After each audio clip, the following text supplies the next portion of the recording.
Adam, can you introduce yourself to the group, please? Sure. First of all, thanks for having me. It's nice to see so many interested folks around the table today. I'm looking forward to the discussion.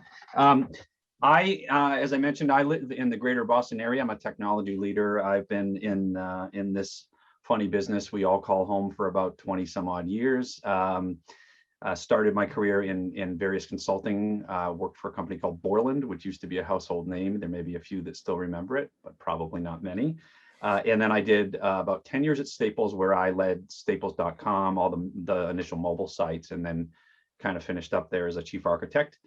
My current role is CTO of a company called Curriculum Associates, which makes a product called iReady, which is in use in about 35% of K-12 school children in the US use that. And I've been here about coming up on 8 years. So that's my background. Software engineering into leadership is kind of the trajectory. Excellent. Thanks, Adam. So we have quite a difficult subject today about dealing with difficult employees. So before we start answering the question, I wanted to ask you, what is it that we actually mean by difficult employees? What makes an employee difficult? Yeah, I think it's a great question. It probably sounds simple on the surface, but I think any employee that creates friction against your goals, whether it's friction because they're disruptive and they're sort of a disruptive force on the team, or they're not, able to fulfill their commitments in terms of getting stories done or however you measure progress, or they're breaking your values. If there's culture or values that you have and they're, breaking those values or setting the wrong example, maybe upsetting customers, upsetting other employees. So somebody who, instead of being a proponent of your goals, is in some ways working in opposition to them. That's how I kind of think of a difficult employee, and they can take a lot of different shapes.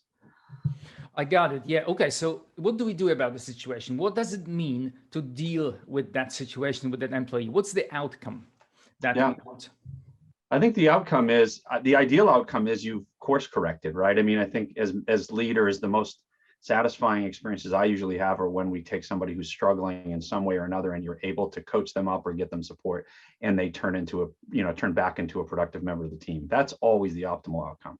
But I think the reality is that isn't always the case. And at the end of the day, sometimes it means you have to agree that you have to part ways, and doing that in a way that treats them with grace, but also protects the organization is another option as an outcome. But for me, is always second place. Yeah, sure. So what would be the steps then in dealing with a difficult employee? I mean, I think it starts well before they're difficult, in the sense that I think as leaders, it's important to establish what the goals are for the organization, and especially what the values are. And I think one really important thing that I've learned through the years is being clear about what the non-negotiables are. So, what are the things that really are indelible rules that you really need to hold people to? So it may be, we have to be honest. There's no lying. There's no dishonesty. It may be that we have to treat each other with respect. Things like that. You want to make those things clear up front, so that when if you find somebody working against those, you have the opportunity to step in, and it's not a surprise to them. They know what your expectations are, and it's a conversation that you're having at that point about broken expectations. Okay, so this is great. This is very interesting. Making sure they understand the situation, that that you set the expectations. So I'd like to talk to you a bit more about that. So can you give maybe an example, or a framework? How do you set those expectations? How do you make sure that your employee knows that you are in some ways not happy, that they may have some kind of negative impact on the company, or on the goals of the company? Yeah, that's a good question. I think the form that you take, there's so many great examples out there, and I don't know that anyone's better than the other. So the actual format that you roll these out is kind of, probably varies from organization to organization, but having values that you establish as an organization that says these are the things we stand for and these are the things we stand against is important. Having OKRs at, corporate goals and OKRs at the individual level, that are measurable is a good way to start. And then, if you're checking in regularly with an employee, then you're having a conversation about, that takes a form of like, as we've discussed, it's important for you this year to work well with customers. And here's what we're observing. I'm a big fan of the Crucial series, if you've ever read a book like Crucial Conversations, and the importance of how you kind of have these difficult conversations. And I think one of the important things is you start with, these are the expectations, and then you are clear about what the facts are before you reach your conclusions, right? So in this hypothetical example, we agreed, and it's been a goal for you to help our customers succeed. The facts are that I had 2 complaints last week from 2 different customers who said you were rude. The conclusion I have is that you're not helping them succeed. Well, what's your perspective on this? So trying to keep it structured in that way, I think helps take some of the emotion out of it. It makes it as objective as you can be in a situation that does require some judgment. That was great. I love that. So we started with goals, then it was the facts, and then there were the conclusions. So 3 clear steps. So what often goes wrong? What are the pitfalls? If you follow the steps and still things don't work, why? Why wouldn't that work? I think the places where it can sometimes fall down comes down to whether an employee is willing to accept feedback. And I think knowing your employees well can help you in that stage. For example, you may know people, you may be one of these people for whom in the moment when you're being challenged, to have not met expectations, your first reaction is to go on the defensive, or maybe you feel that rush of blood go to your face or whatever it is, or employees like this. Understanding that reaction is normal, and recognizing that someone might need a little bit of time before they respond. You can make room for those kinds of responses. Other people may feel comfortable engaging in it right away and say, you know what, I understand what you're saying, and I understand those complaints, and these are why. So I think you need to leave room for the different styles that people may have in terms of how they process that feedback. In my opinion, though, the place where you can't, so there's a tolerance aspect of it there, but where you can't expend the tolerance too far is if someone is not willing to accept feedback and not willing to see that there may be something to work on, that's one of the first signs to me that this may not be recoverable. Because, as we're never perfect, we're all imperfect creations. We should always be endeavoring to do better. If you can't take feedback from a peer, your boss, whomever, on something to do better and try to process it constructively, then it tells me that you're not committed to improvement. And if you're not committed to improvement, that's the first sign for me that this might not be that first outcome. It might be that second outcome. Oh, that was great. All right. Being open to feedback. So that's very important. So can you now tell us some story about how you dealt with a difficult employee and how it ended? What was the outcome there? And perhaps you had an outcome where you were able to sort of keep the employee at the company, or maybe you had to part your ways. Can you tell us an example, a story? I can think, I think I'll choose an example with a happier ending, but rest assured, I've had all kinds. So this is, so I'm selecting that one in particular. But so I had an example with an employee who was effectively oversharing. This individual would come into Scrum, which, as for those of you that practice Scrum, that it's a very, it's relatively regimented, and it's always good for there to be a little bit of chit chat, but it's about what did you do yesterday? What are you doing today? What are your blockers? And we had an individual who would share, health concerns and lots of details about their personal life and so on. And it became a very big disruption. And ultimately it became something where it was affecting the productivity of the whole team. So in this particular case, it was that kind of conversation where we went back to goals and said, one of your goals is to help, as a senior person, help support your team and do your work. And what you're doing is not working, and it's actually counterproductive. And in this case, we had the right ingredients. The individual heard the feedback. They understood. It was, we discovered that in this case, that person probably needed support outside of the workplace. They were actually using their Scrum team for some form of support in their life that was probably better suited to a medical professional or somebody in our HR program or whatever else. So there was a real need driving the behavior, and we tried to sort of diagnose what's behind this behavior. It's a change for you. And when we were able to get him other places to get that support from and restate that effectively this behavior can't be tolerated, even though we have empathy for your situation, this is not the right place and it's affecting the team. I think once he understood that, we began to measure and monitor very closely, and he actually went on a PIP plan. But when we were complete, things were in great shape. He was back to performing. He was using a lot of discretion about when things were going to be actively, part of the discussion versus part of maybe a discussion after work. And it had a really good outcome. And so this was something where that individual went on to perform very well and exceed expectations. So that was one with a happy ending. As I say, there's plenty that don't. But that was a case where the ingredients were there, the expectations were known, and we had an individual who was willing to work for improvement and hear the feedback. That was great. It's good to see such a happy story. What I'm going to do now is I'm going to change the view to gallery to invite everyone to participate, ask questions in the chat, or raise your hand if you want to speak. I have more questions to ask. I'm going to start actually, but let me first change the view to gallery. Give me one moment.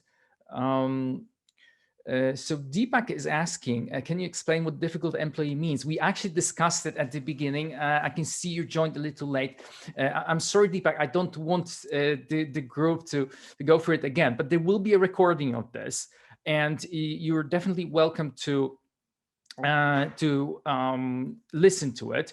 But just as a brief recap, maybe.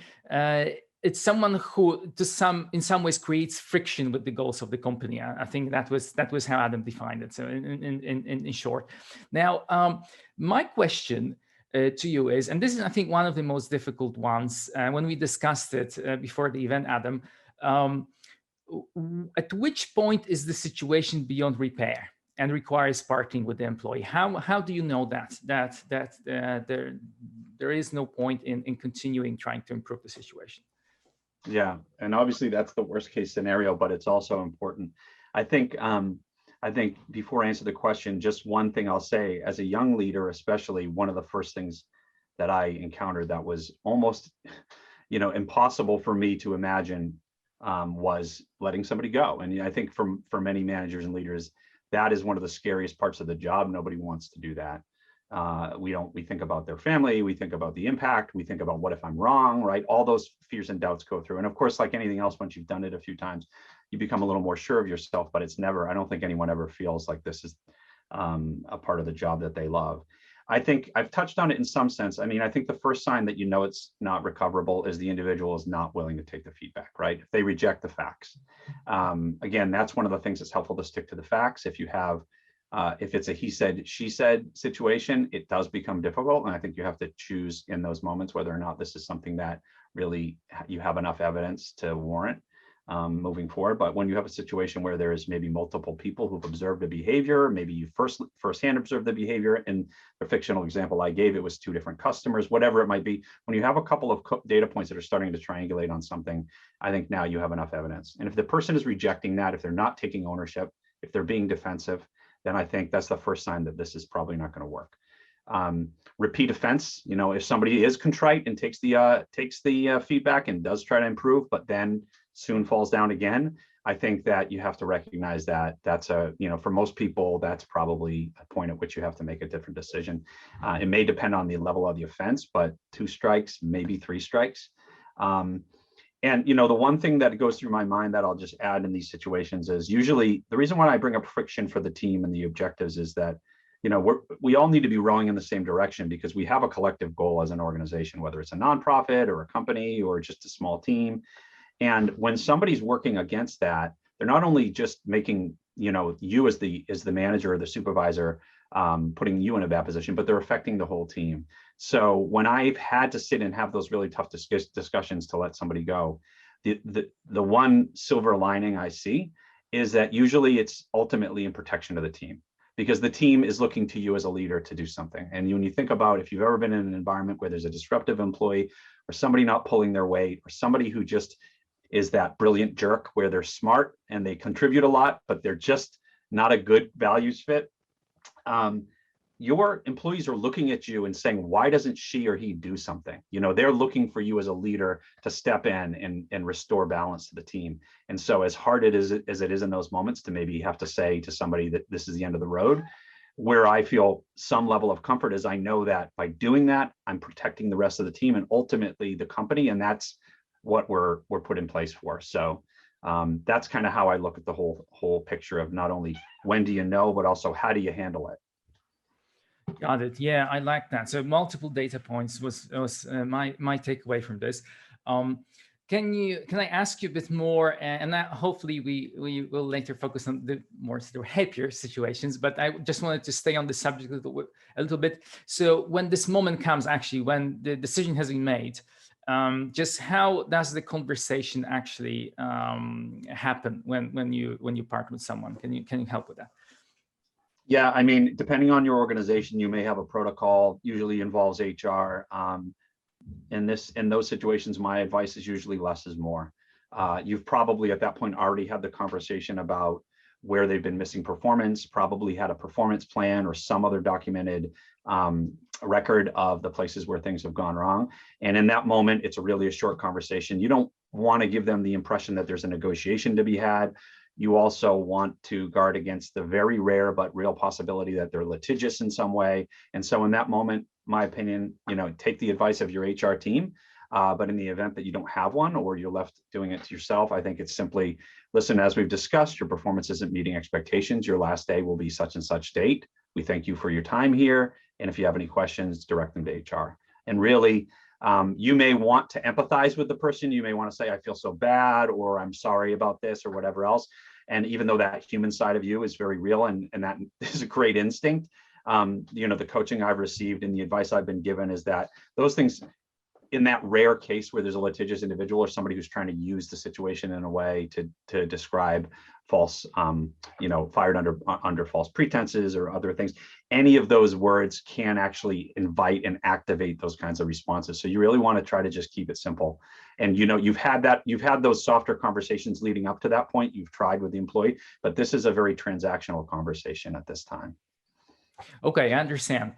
Now let me backpedal a little bit. So let's go back to coaching. So say we're still early on this process, and I want to go back to this idea of a person being open to feedback, because I really like that. So how do you, first, how do you provide feedback? And second, let's kind of turn around a little bit. How should we accept feedback? What's the best way to accept feedback? What advice do you have on that? I think to touch on the earlier comment, if you know yourself, let's be honest, the first thing most of us feel like when someone comes to us and says I'm disappointed is you want to defend yourself and send up and present all the counter narratives and like, that's not true, and I think he's lying, and I think maybe you got that customer was in a bad mood that day, and all of that may be true. My advice would be to just sort of sit and really listen to hear, not listen to respond in that moment. And if you feel that urge to kind of defend yourself, my recommendation would be to say, thanks for the feedback. I want to think about it and come back and take 24 hours. I think it makes a big difference. I think so much of the time when you step away, you realize that your first instinct maybe was wrong. It may still be true that you want to present some counterfacts. And I think that's perfectly fine. It's perfectly reasonable. Most managers are going to expect that you can come back and say, I appreciate you giving me that feedback. Here's some other pieces of data that you may not know. Did you know that customer yelled at me first? Did you know that customer was swearing at me? Oh, I didn't realize that, right? So you can provide more context, but I think you also want to be able to say, listen, I appreciate the feedback. Do you have any recommendations? Here's some ideas that I had. Because the reality is, in the opinions of others are those facts, right? Like in the sense that if you have an employee who thinks that someone is being rude, you have a customer who thinks someone's being rude, their opinion is the reality. And so you need to work with that reality and try to resolve it. So I think taking time, if your instinct is to be defensive, you may come back in 24 hours and say the same things, but I think most of us will come back with a slightly different message, a little less emotion. And that can be a really helpful thing, because I've walked out of those conversations sometimes and thought, oh man, I really kind of I wish I hadn't said that. So you prevent some of that if you give yourself that time. And most managers will certainly be happy. And I think it's evidence to them when you say, I need 24 hours, that you're taking it seriously. And they're going to look at that and think that that's a positive sign. Okay, I love it. Taking the time. Hello, Christina, by the way. I can see you just joined.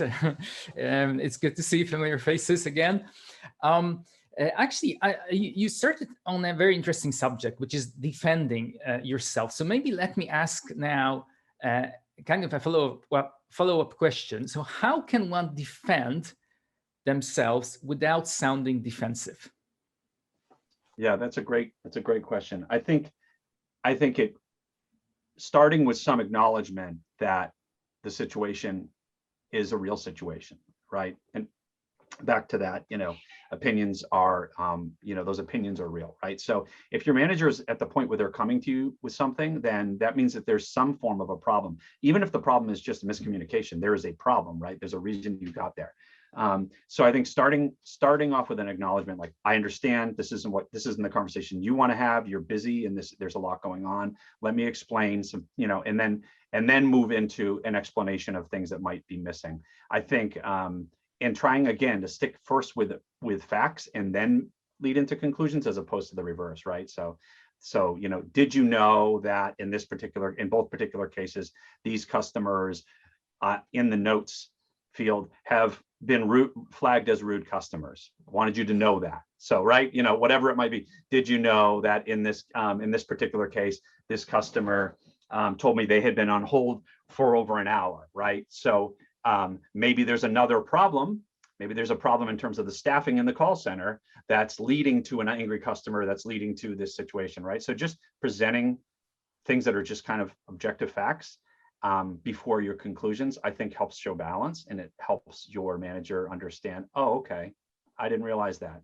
Maybe both of those customers were rude with you, but also happen to be the two customers that had to wait on hold for an hour. So there's a couple things to diagnose here, not just your behavior. Yeah, I really like that too. That was great. Sticking to facts, just like when we were talking with an employee, if we were defending ourselves, then sticking to facts. Definitely, I like that. A great strategy. So, here's a question that I sort of came up with it just shortly before this event, which is how to avoid becoming a difficult employee without knowing it. That's a great one. I mean, we all have blind spots. If you think you don't have blind spots, that's a blind spot. So, if you're doing 360-degree reviews of some form, I think that's a great way to stop yourself from potentially missing out on things. I think we've probably all known an employee for whom every single person in the company knows that person has this one trait except them, right? And so that is a really unfortunate situation. I feel very sympathetic for that person, because they may be continuing with a behavior that would be relatively easy to correct, but no one has let them know about that. So how do we, one way is to be curious about your own performance, ask for 360 reviews. If you have a manager that always tells you you're doing a great job, push past that. I mean, it's nice for the ego, but push past that, right? When you're sitting in a performance review and you're hearing about a great year that you had, that's fantastic. Ask, what are the two things though that I didn't do as well? And make sure that you're drawing that out. As human beings, it's great that I think we generally want to be polite and complimentary of one another. And that's a wonderful trait. But the reality is the only way we get better is to know what's missing. So I think that that's an important thing. And then, back to sort of the original examples, really, being well read in what are the expectations, what are the OKRs for me, so that there aren't surprises. So you don't get to that year-end review and you find out, you never did this project, or we never circled back on the automation testing you said you were going to do. You don't want to lose sight of those things. So ask your manager to have expectations written down so you know what you're aiming for, and be curious about your own performance and your own feedback, whether it has to be anonymous or whatever else. Find a way for people to show you your blind spots. Great, thanks. I have a question from Doug. Can you touch on some examples of how to deal with difficult employees when they are a supervisor? That's a great one. I would say, I think in this situation, would we say they're your personal supervisor? Those are hard ones, right? Because now there's a difficult thing with this is your boss and you're frustrated with something that your boss is doing. I mean, the first step is try to have the dialogue, and I think it's all about, hey, here's some things that you did the other day, and that kind of upset me, or here's something that I noticed. I didn't understand your motivation for it. Could you explain it to me? I think approaching with open-ended questions is really helpful. Give them a chance to explain. Maybe there's a reason behind it. Maybe there's an answer to why they're behaving that way, and at least start the conversation there.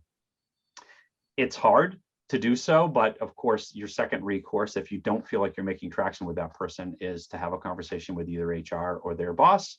And that's a big step, because you're inviting a different level of scrutiny, and a lot of people are anxious about doing that. And it's easy for me to say it's still worth doing, because this is an abstract question and I'm not in the situation. And there can be real fear of retribution at that point. There can be fear that you'll lose your job. And those are very natural. I would say if your HR team has a way that you can approach them confidentially, if our company has multiple anonymous drop boxes, both physical and digital. So there are different ways that you can kind of bring attention to something without necessarily having to invite scrutiny on yourself. But at the end of the day, I think it is important, because the reality is, if that individual is a difficult employee and they're your boss, they're probably being difficult with other people, and it's likely that their boss doesn't know. And as kind of a corporate citizen, if you're working in a healthy organization, and if you're observing a real offense, that's something that really shouldn't be happening in the workplace, it's your duty, and the folks that are in the leadership team will be grateful that you raised that issue, because maybe it's gone unnoticed. Even though, it's a big personal equation, risk calculation equation of, if I go forward with this, what's it likely to come back on me? And that really depends on the maturity of the organizations. Most organizations will deal with it well, but there are some that are small enough or tribal enough where that may not have a good ending. And that's a hard one. I still would advocate doing it, but those situations get more complicated, I think. Yeah. All right. Thanks. I'd like to encourage everyone, ask questions and raise your hand, because this is meant to be a brainstorm. So you have ideas, you have your own experiences you'd like to share, maybe your stories, insights, then please do. We have a question from Deepak. How about an employee who's really good at his or her job, but most of the times have some personal issues going on? It might be health, family, finance, etc. And those are genuine problems. What do you think? That's a great question. So I would say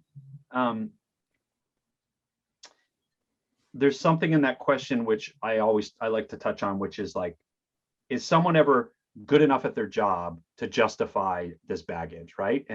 And so I use the term brilliant jerks. That's an example.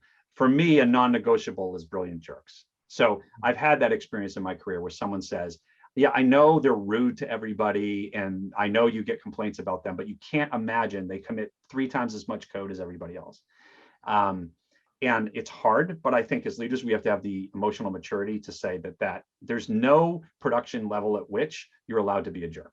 That's my opinion. Not everyone necessarily shares that, but the reality is, if we're trying to create an inclusive workplace where everybody can shine, that's not a healthy thing. And I've personally had the experience where we took a brilliant jerk and tried to work with them and ended up having to work them out of the organization. And what we learned was, in the shadow of that brilliant jerk were 2 other engineers that stepped up after that individual left and more than made up for the production, but they were not able to do so in that person's shadow. So the brilliant jerk thing is one that's near and dear to my heart. So I just mentioned that because it's another example of, can someone ever be good enough to look the other way? In my opinion, usually not. Now, when it comes to something like this question that Deepak asks, they're a very good employee, but they have personal problems and health problems. I think that's a different equation, right? This isn't behavioral, this is situational, right? And depending on your organization, I've certainly dealt with these before, where I think you go and look at all the resources you have available to you. Does this individual need to move to part-time for a little while? Maybe that's something that you can do, right? Maybe it's a short season in their life. They need to work 3 days a week, but during those 3 days, they're going to be fully there and fully engaged. Maybe that's a workable situation. Maybe they need support through an employee assistance program. I've had folks go on, I'll say that during COVID, we have, I've heard stories of, and I've had experience with folks who really had suffered during COVID. They lived alone. It was a very hard time for them, very stressful. I have a family of 4 kids, so I had the opposite problem. There were too many people around me all the time. But there were people who were really isolated, and some individuals didn't do all that well with that. And so we had, I've heard stories of folks going on medical leave for a little while, or things that just to kind of get healthy. So you have all those options available through HR. I would say avail yourself of those and try to meet the person and make things available. and that may affect how you're compensating them and other things, right? I mean, it's not necessarily that you have to continue to compensate them at the same level. It may be that they're moving to part-time. It may be that they can't contribute at a level that warrants that compensation. But I think trying to be flexible with that is important. And your HR team can tell you at what point maybe the equation flips, and you can't extend the leave, you can't extend the disability, whatever it might be. But I think in those situations, it's worth being creative, because usually that's a brief season and it's not behavioral and it's atmospheric and it's something that's going to go away. And it's worth pushing through. Right. Great. I have another question, and that's kind of related to this. How do you think has the industry changed? Do you think we have more brilliant jerks or fewer? Or do you think there's greater awareness of the requirements to be good with people, of social skills, of the need of social skills in the industry? Or maybe not. Maybe there is less of that. What do you think are the trends? That's a great question. I mean, I think it's a candidates market in technology and engineering. It has been a candidates market, I think, for the whole 20 some odd years, basically, that I've been at this, except for maybe a little bit of time in 2000 and 2008. And because of that, I think that you do have employers who are more willing to be accepted of brilliant jerks and those kinds of people.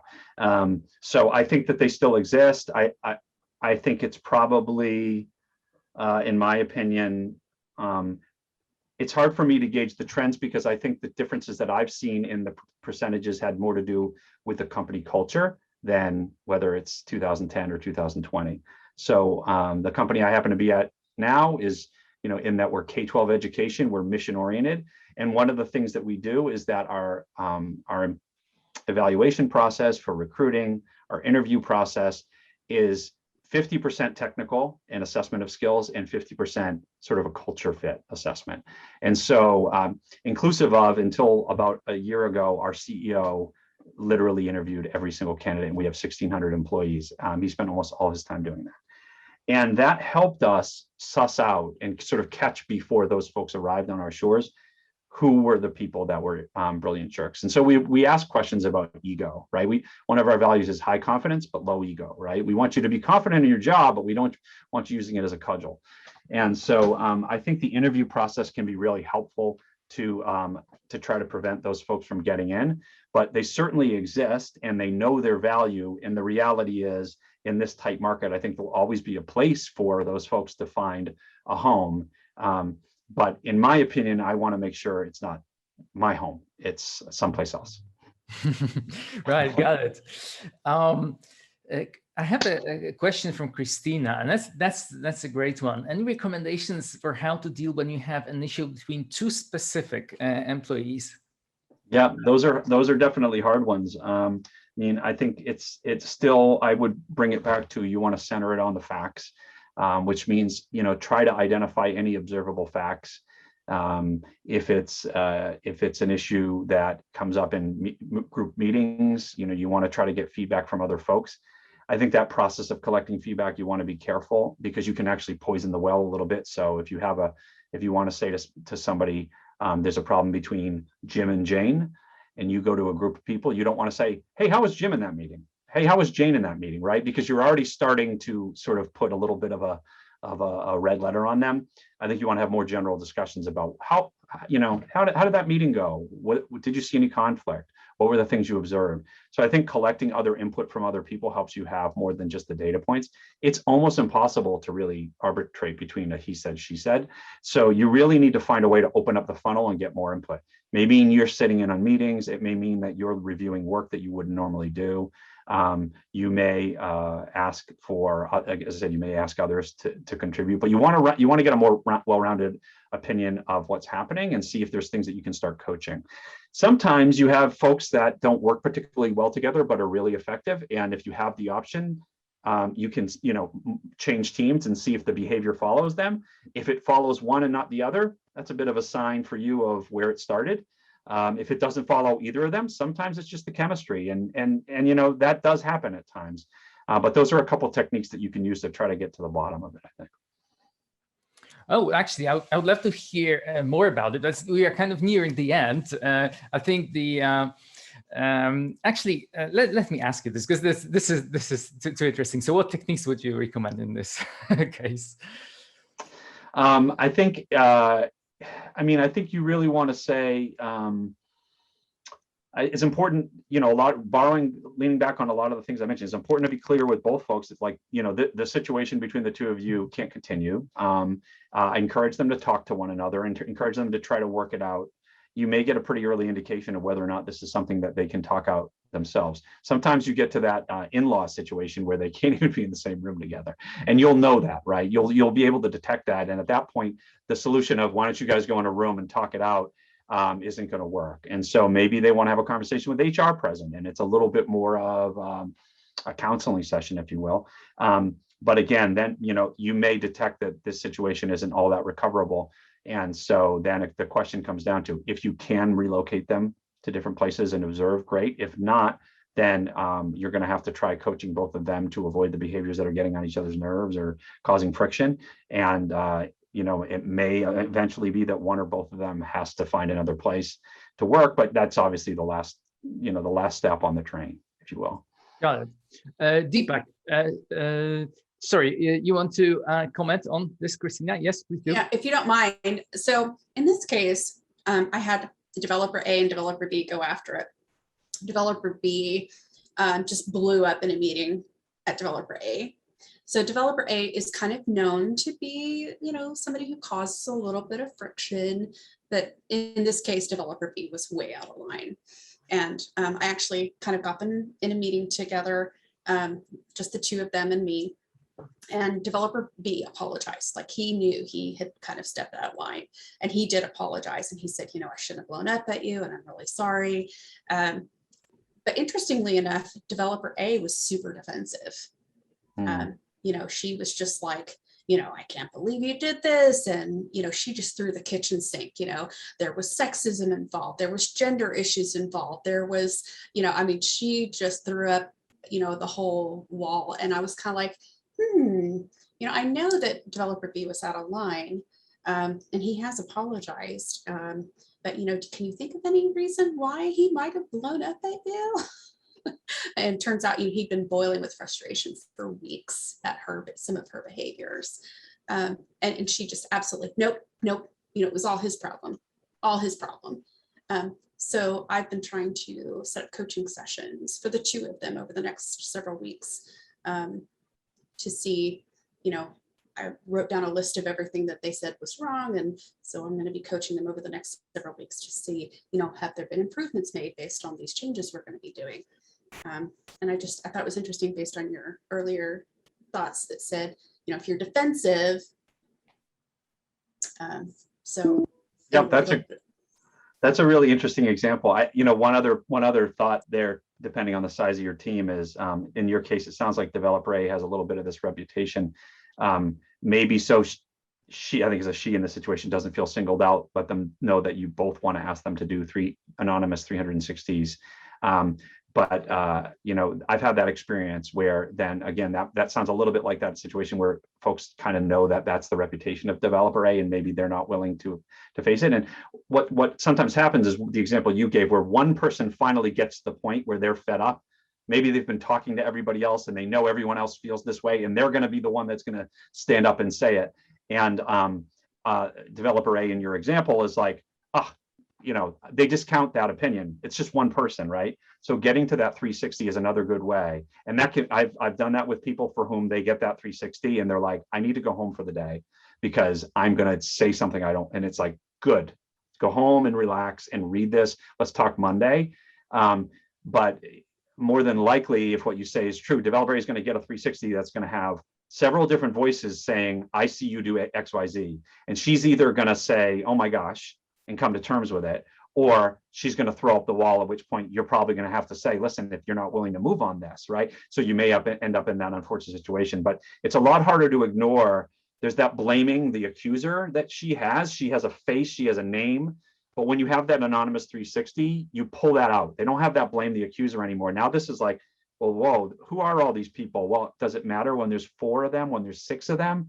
it really doesn't matter because perception is reality at that point, So maybe that's something to explore. Great. I have a question from Deepak. Sorry, I actually didn't notice one of your early questions, and that's why I didn't ask. So Deepak, also feel free to unmute yourself and ask this question if you prefer, of course, in person. I'm going to read it. When you know one employee is knowingly not performing or taking shortcuts, which is not good for the team, but you do not have control over the team, how to go about it, where to begin, and what should be the strategy? If you feel free to expand on this, what do you mean? That would be great. Yeah, it's like I know that one of the team member like causing taking shortcuts. Like I'm specifically talking about the software development. This guy is saying that okay, it is going to take say 3 days, and really it is like half day work. And at the end of the 3 days, he's doing something patchwork and giving it to the team, and which really causing issues after like releasing it into the production, so like next level. So how, and this happens like every other release. So how we deal with, means I don't have the control. I don't, means I can go and talk to manager, but I don't want to feel that I'm the one who is causing issue, or I don't know how. So please explain me the strategy. How should I go about it? No, that's a difficult one. So I think, to paraphrase, this is somebody who doesn't report to you, who's kind of a bit of a problem child, and they're getting in the way of the work your team needs to do. Yeah, I mean, the talking to the manager always feels a little bit crummy in a way. I would always start with the employee and try to have that conversation. Maybe you have just that one-on-one. And again, I go back to, the best way, in my opinion, to have these conversations is start with the things that are going well, right? Like, hey, hope there are a few of these things in this case. Like, hey, I really love the way you do X, and your team is so important, and your team is so important for releases for my team. Like, you're such a key part of this, of our ability to get things to production. But there's there's something I've been meaning to talk to you about. These are the facts that I see. Like, every time we've tried to release, we tried on the 13th, we tried on the 10th. That's it. Sort of really, again, try to present them as facts. And therefore I conclude that there's something bothering you, or you don't respect our team, or whatever else. I may be wrong on these conclusions, but that's what I'm concluding from the facts. What's your opinion, right? So just kind of building that story in that way. And if you get, it's sort of consistent with the earlier comments, like if there's an interest in doing better, like, okay, I understand what you're saying, maybe we can do better, great. If you get a stone wall, you are left with, I think you can casually say, listen, I understand that you don't see this, but unfortunately, this isn't the first. I waited and I've thought about this, and there's enough evidence here that this is a real problem. So I hope you're willing to reconsider and work with me on this. If not, I don't want to, but I'll go see your manager, and maybe she or he can help here. And you're not saying that as a threat. You're saying that as information to let them know that, like, you still want to work with them on it, but that they aren't going to just be able to brush you off and say, not a problem. I think that that's the best path. And hopefully you find in that moment, if you approach the conversation right, they feel like, okay, well, Deepak respects me. He sees the work that I'm trying to do. He's open to hearing how his team might be contributing to the problem. But I also get the sense he's not going to let this go. So I better think seriously about fixing it. That's okay. I think what you're trying to get out of it. Yeah. Thank you. Yeah. Yeah, and thanks for this question. I totally understand that in some ways this is an even more difficult situation than if you are their supervisor. And this is thanks for raising that, because we definitely needed to discuss this as well. So I have the last question from Mary from Hamburg, Germany. Tech jobs are mainly represented by men. How to deal with sexism in the workplace?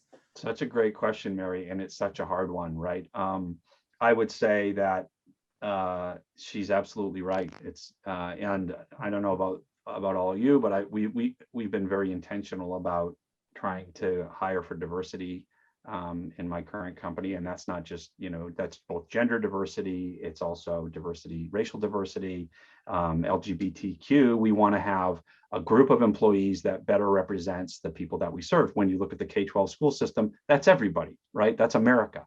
and we don't always look like America. So I think one first part is making a commitment to hiring teams that are better representative. The other thing I would say as a leader is look at your cabinet. If you know, all of us have kind of a trusted group of people that we go to. I like, you know, and which is to say, like, when you have a problem that's vexing you, when you think about that first few people that you Slack or call or whatever else, think about the composition of that group. I went through this exercise a couple of years ago, and I will confess that it was all white males. So that was not very good.